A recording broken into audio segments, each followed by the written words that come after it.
Hey guys, it's Cynical, and I will be going over the worst and best things about the multiplayer in Call of Duty World War II. So if that's something that does interest you, then stick around. And also be sure to drop a like, help me reach the like goal of 10 likes. Comment what you think is the best and worst things about Call of Duty World War II's multiplayer. So with that being said, be sure to subscribe if you're new to my channel, turn on channel notifications, and let's get into the video.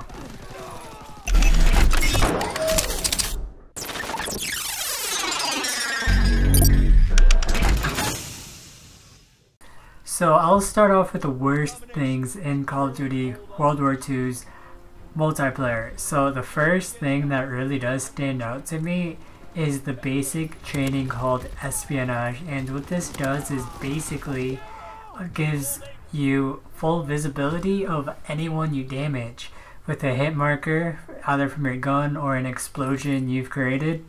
So let's say someone is shooting you in a gunfight and you get a few shots off and they kill you. Well, your whole team is gonna know where they are no matter what, and this lasts for a few seconds, and that's just enough time for your teammates or yourself to respawn and kill that person that killed you. So I think this is really bad because if you're on a score streak or you're on a gun streak and you're doing really well and some noob with the espionage training, basic training, gets a shot off of you and you still survive, then the whole enemy team is gonna know where you are, and it's really crappy. And the worst thing about this is the fact everybody starts with this basic training. They didn't make it unlockable. It's straight up basic first thing you unlock or first thing you have equipped, and it's really horrible, and I wish they made it a level 50 item because of how game changing it can be, especially with that thing being in the hands of a noob. I think two of the worst things in the multiplayer for World War II are some of the maps. There's really just two maps that really stand out to me, and that's the USS one and the one with the big train in the center of the map.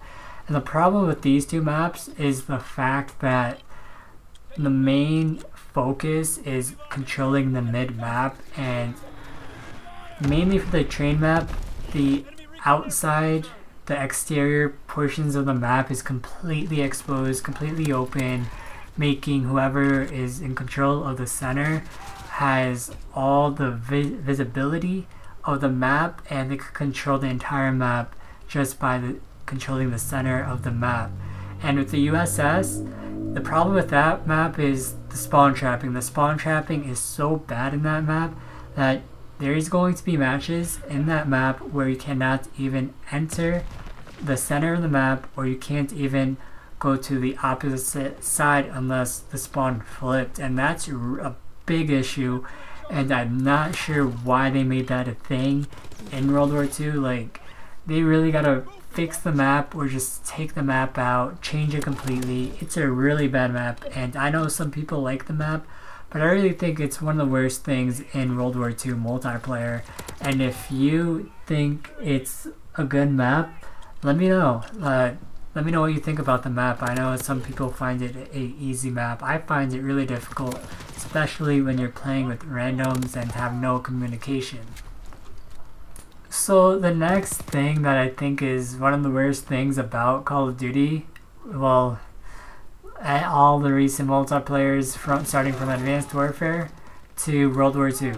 So of course we already know loot boxes are a thing, and they are a thing in Call of Duty, but it doesn't make it any better no matter how many games they've included loot boxes in. And I think it's really crappy, especially now in World War II with the headquarters system. And the more I play, the more I feel like the headquarters only purpose is to serve as a way to get other people to purchase loot boxes, because everybody else sees the loot boxes you drop and they see all the items you get from it, making other players want to open loot boxes and try to get a rarity or a better rarity item than what you got and try to show it off as well. And it's just a really horrific cycle and horrific thing that Activision is taking advantage of from the consumers, and it's really just straight out gambling, and this really shouldn't be a thing. So yeah, I think this is one of the worst things, if not the worst thing, in Call of Duty World War II's multiplayer.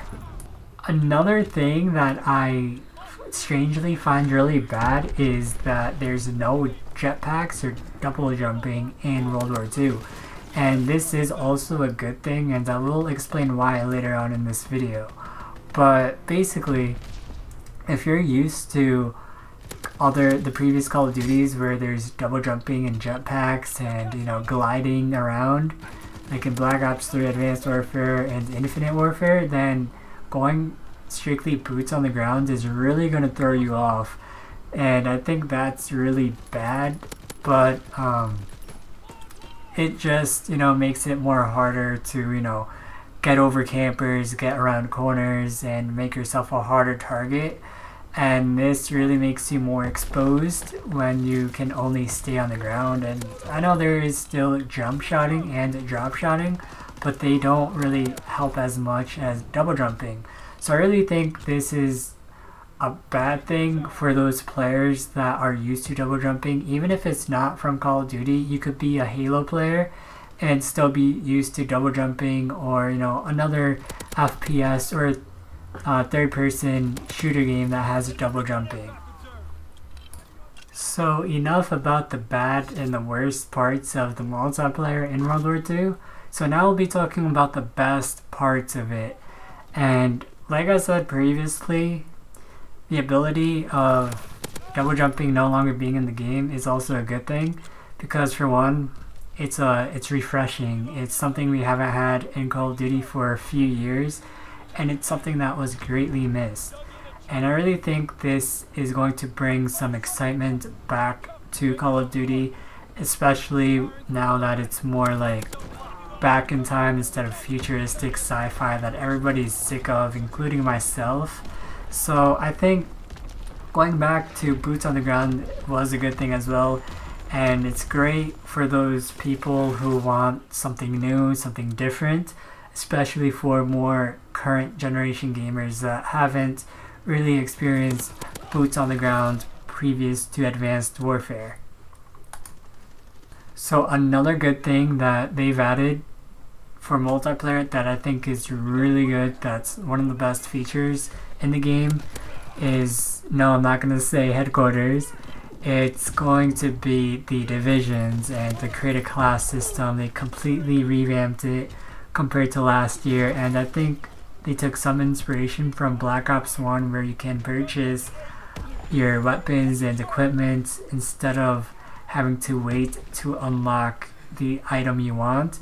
You have more choices now, and it gives you more, you know, opportunities to experiment with what you like and all that good stuff. So aside from, you know, the point system or the token system, I like that they've added the divisions, and this really changes a lot, and I think it's awesome. And it's really interesting that they've managed to balance the whole multiplayer with divisions, and it must have taken Activision and Sledgehammer a long time to, you know, get this right and figure it out how to do it correctly. And the division system is really impressive, and it's really awesome. And I've been playing and experimenting with all the divisions, and they're all really fun in their own way. So I think that's really the best part of the multiplayer, and it's really awesome. So I hope you guys enjoyed this video, and if you did, be sure to drop a like and help me reach the like goal of 10 likes for this video. Comment what you think is the best and worst things about the multiplayer in World War II. Also, if you're new to my channel, be sure to subscribe, and I'll see you in my next video. Peace. Tell me pretty lies. tell me that you love me, even if it's fake.